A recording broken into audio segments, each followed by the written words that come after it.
In this video, I have covered various design philosophy for buried underground cooling water pipelines.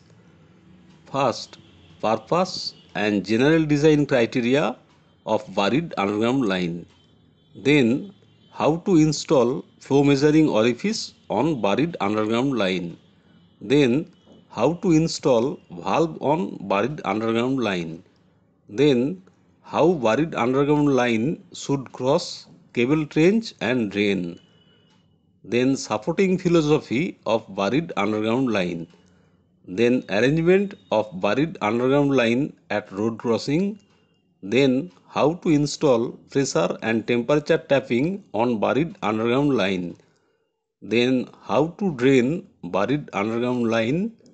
Then corrosion protection of buried underground line, that means wrapping and coating and cathodic protection system. Then testing and initial flushing of buried underground line.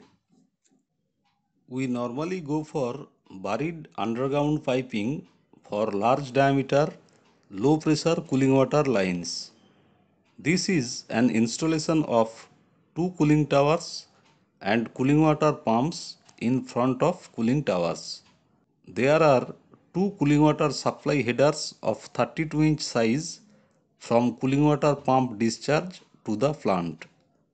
Now you can see that the area is clean and there is no local hindrance because these two 32-inch cooling water supply lines are laid buried underground. Now I am removing the floor and you can see these two 32-inch cooling water supply headers. If we lay these two cooling water supply headers above ground through pedestals or through sleepers, then there will be local hindrance and obstruction. And if we lay these two cooling water headers at higher level through pipe rack or trestle clearing man height, then lot of steel structures will be required due to huge water filled weight of pipes. So most economic solution will be to lay this type of large diameter cooling water lines as buried underground lines below ground level. Now we should consider few specific philosophy while designing underground lines. I will come to these points one by one. First of all, we should not use any flange or screwed connection in buried underground lines, because if any leakage is there, then we have to excavate the soil to repair it. Also, gasket replacement will be a problem. So we should always use welded connection for buried underground lines. In this installation, we have provided end cap instead of flange and blind flange. Then normally flow measuring orifice is there on cooling water supply line for flow measurement. We should install the orifice on underground line inside RCC pit like this. Puddle pipe with puddle plate to be embedded on RCC wall so that underground water cannot come inside the pit, and underground line is welded with the puddle pipe. Half-inch tapping on both sides of orifice is provided and root valve is provided outside the pit. Pit is covered with checkered plate so that rainwater cannot accumulate inside. Also, rung ladder is provided inside the pit for coming down to the pit. A small sump is also provided at corner of the pit for dewatering by portable pump. The scheme of orifice installation is like this. This is RCC wall of the pit and these two puddle pipes are embedded on RCC wall during casting of RCC pit. Then underground line is welded on both sides of the puddle pipe. This is the orifice plate in between two flanges and this is one half-inch tapping at distance D on upstream, and this is another half inch tapping at distance d by 2 on downstream. From these two tappings, half inch line comes outside the pit where root valve is provided. In case of any maintenance or gasket replacement, we have to come down to the pit using rung ladder. Pit bottom should be about 300 below pipe bottom so that pipe can be welded with paddle pipe and flange bolts can be tightened or can be removed.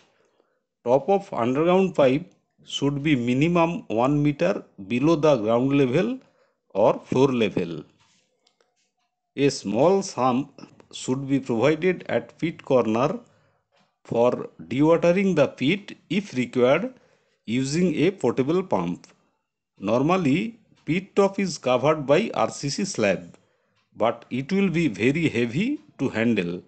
Better to provide 6 thick checkered plate which will be projected 100 all around the pit top outside.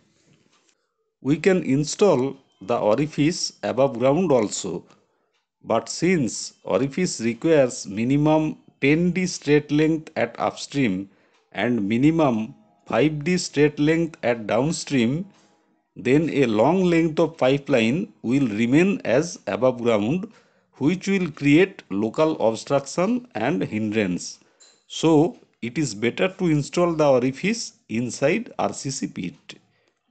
Now we will see how we can provide valve on underground line. First option is we can take the underground line above ground and provide the valve and a vent point with valve like this and again take the line underground.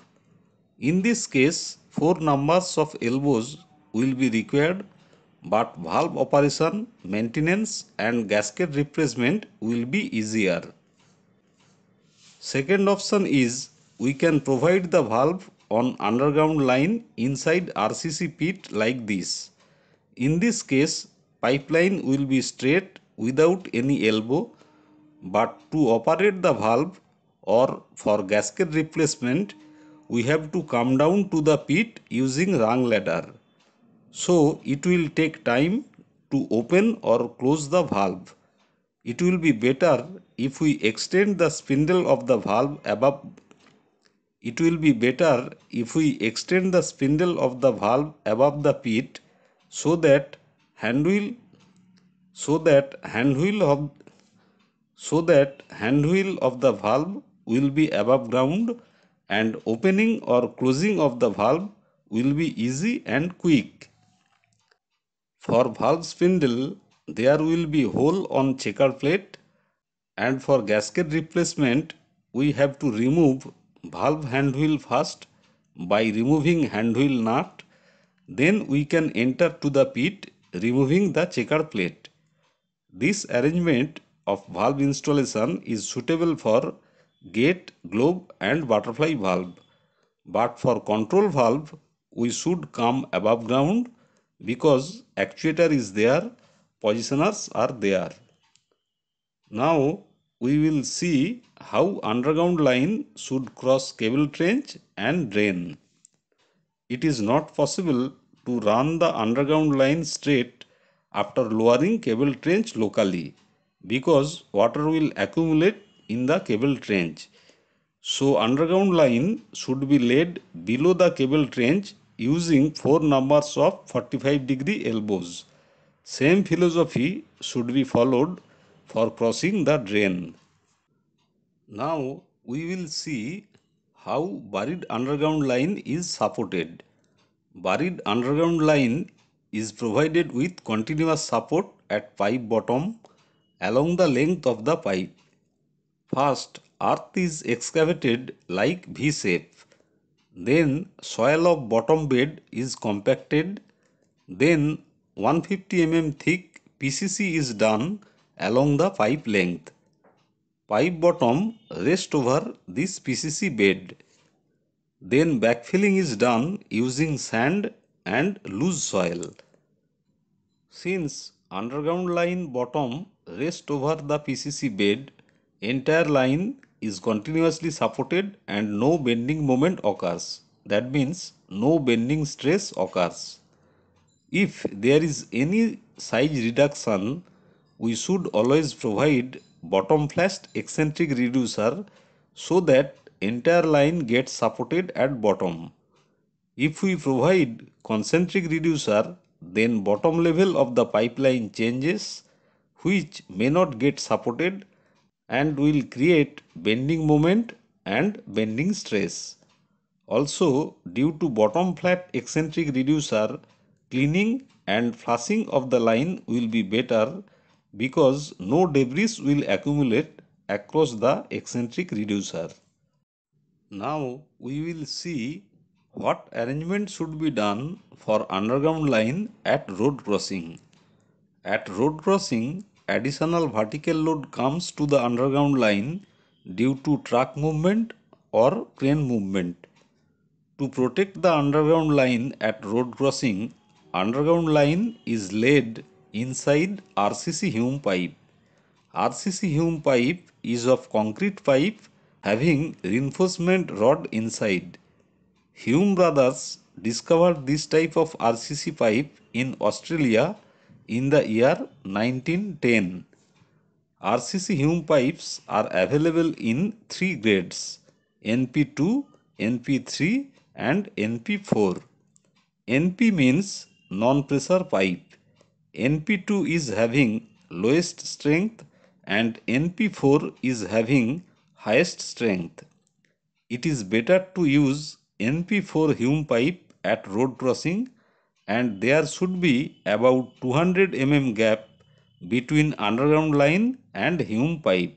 That means for 800 dia underground line, we should use 1200 dia Hume pipe, and we should provide clamp type support at both end of Hume pipe.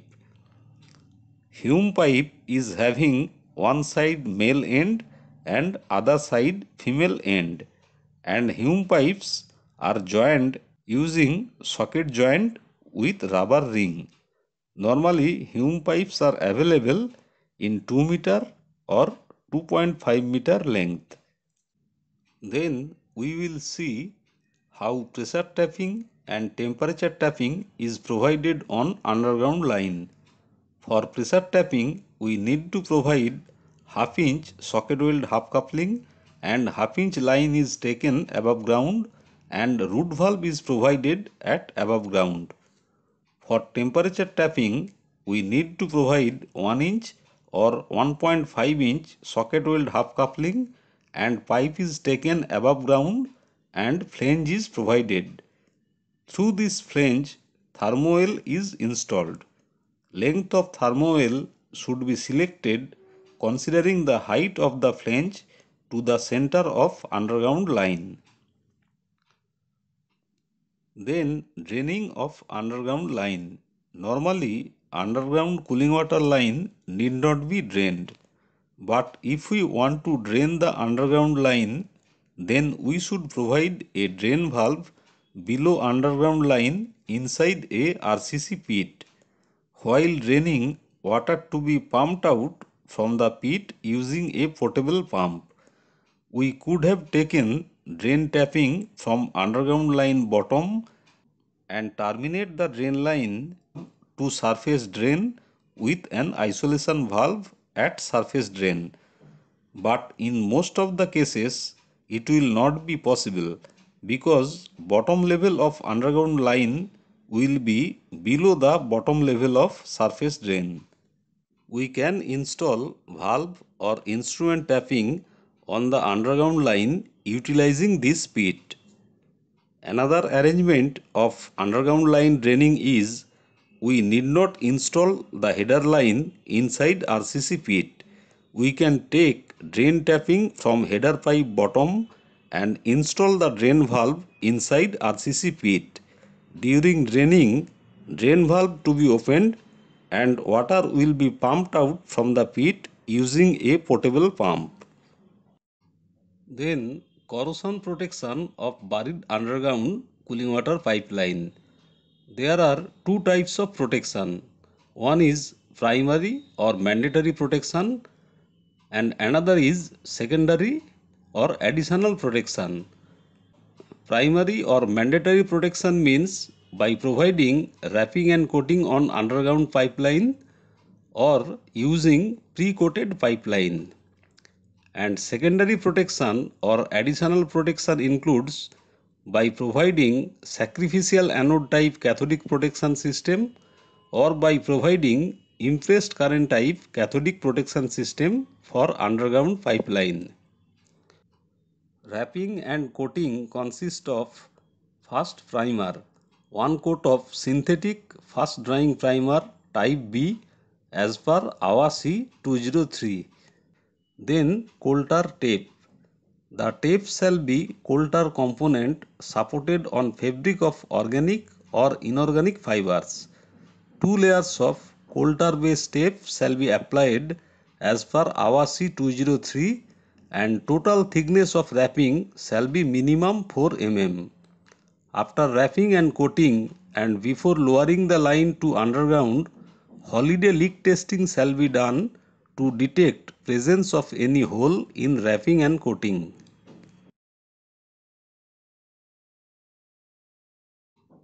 Polyethylene coated pre-coated pipes are readily available having both end bare about 100 mm. Pre-coated pipes are made using epoxy coating, then adhesive and then polyethylene coating. At site, pre-coated pipes are welded at the end and wrapping coating is provided at site only in the weld joint area. Pre-coated butt weld end fittings like elbows, tees are also available. Otherwise, wrapping and coating to be applied on butt weld end fittings after welding with the pipe. This is picture of one pre-coated pipe and this is another picture of pre-coated pipe. Now we will see how underground line is protected using cathodic protection system. The corrosion rate of underground pipe is high in low resistance soil or seawater and corrosion rate is low in high resistance soil such as dry sand. For this reason, during backfilling, sand is used. Corrosion of underground line depends on pipe to soil resistance. Underground line is already protected with wrapping and coating, which increases pipe to soil resistance. But if any leakage or pinhole is there in wrapping and coating of underground line, then underground line becomes anodic with respect to surrounding soil and water and a natural electrochemical galvanic cell is developed in between underground line and surrounding soil where current flows from soil to underground line and electron flows from underground line to soil resulting in oxidation and corrosion of underground line. Now if we can make the underground line as cathode, then underground line will not be corroded.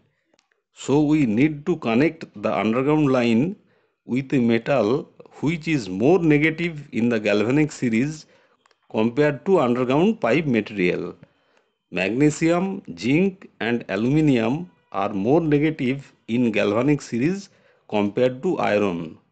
So when we connect magnesium, zinc or aluminium with underground line becomes cathode and magnesium, zinc or aluminium becomes anode.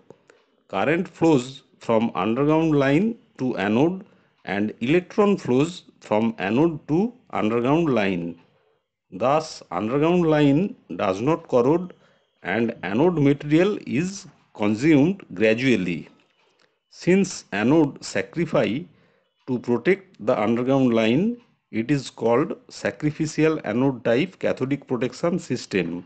In this case, no external electrical power is required, but anode material to be replaced in every 2 to 3 years depending on soil resistance. Where electrical resistivity of underground soil and water is very low, we should go for impressed current type cathodic protection system which provides long lasting protection. Because if we go for sacrificial anode type cathodic protection system, then anode will be exhausted quickly. In impressed current method, external battery or DC power supply is required and negative terminal of the battery is connected to the underground line and positive terminal is connected to anode material like graphite or silicon iron. If DC power supply is not available, then rectifier is to be used to convert AC current to DC current. For a battery, flow of current is from negative terminal to positive terminal and flow of electron is from positive terminal to negative terminal of the battery. In this way, underground line will be enriched with electron and will not corrode. Where underground pipe comes above ground, an insulating flange shall be provided for electrical isolation between underground and above ground pipeline. Otherwise, current will flow from underground line to above ground line, which will make the cathodic protection system less efficient. Standard steel flanges are used for insulating flange with full face gasket of phenolic sheet so that metallic flange face cannot touch each other.